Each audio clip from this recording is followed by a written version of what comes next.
Wow na hapon mga kawaw! Ako si Wawawiwaw!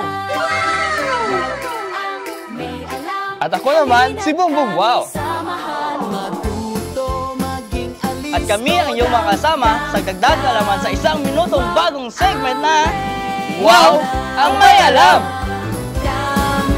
Wow ang may alam! Wow ang may alam dahil lamang may alam! Wawawiwaw! Wag mong paglaruan yan! Ha? Bakit?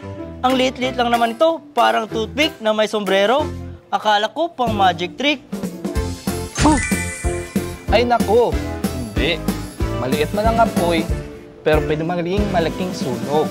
Para yung dragon, maliit ang hinga, pero malaki ang apoy. Ay wow! Kaya pala bawal. Eh Bumbum Wow, may sekreto ba ang apoy? Meron! Alam nyo ba, may science sa kulay ng apoy. Ang blue flames ay mas mainit kaysa red flames. Kaya iba-iba ang temperatura at kung anong nasusunog sa apoy. Kaya iba-iba rin ang kulay nito. Ay wow! Akala ko pang birthday cake lang yung apoy. May color coding pala siya. Tama!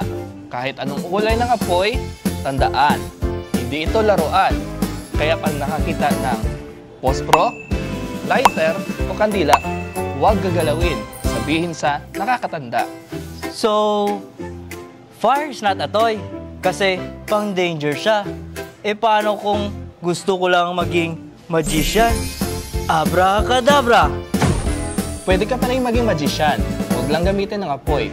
Mas safe pag bubbles, flashlight, o glow stick yung gamitin mo.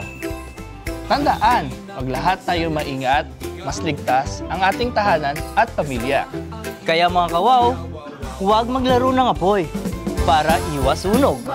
At yan ang ating fire safety tip for today.